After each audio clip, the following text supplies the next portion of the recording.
Bugtong-bugtong, Part 8! Uy, Marvin, tara bugtungan na ulit. Sige ba? Sige, ako na mauna ha.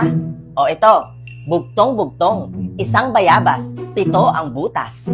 Ang tamang sagot ay mukha. Wow, ang galing mo naman, Marvin!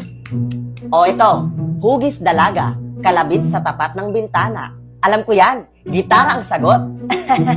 Wow, ang galing! O ito naman, Marvin, kapag busog ay nakatayo, pero kapag gutom ay nakayuko. Anong sagot?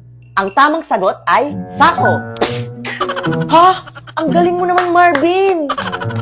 O ako naman, binabantayan, binabalikan, siguradong hindi mo maiwan-iwan. Well, ang tamang sagot ay sinaing. Oh my God! Ang galing! Basic. O ito, Marvin, hayop na alaga ni Tisyo, lumalakad, ngunit walang buto. E di uod. Hala, ang galing mo talaga, Marvin!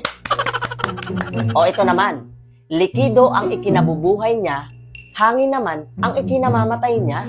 E di lampara, boom! Parang nenengdi ang kanyang katawan. Ang galing!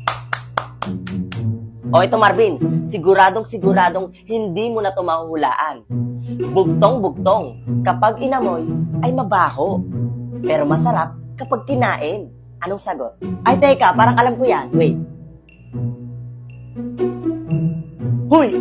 Ano na? Ay, ano ba sagot? Dahil hindi mo alam yung sagot, so magtatanong ulit tayo sa mga followers natin. Okay guys, alam niyo po ba yung sagot? Bugtong-bugtong, kapag inamoy ay mabaho, pero masarap kapag kinain. Anong sagot? Kapag alam niyo yung sagot, so mag-comment na po kayo agad guys. Baka isa ka na po sa mapili ko na mabigyan ko ng GCash. So ano pang hinihintay nyo? Comment na!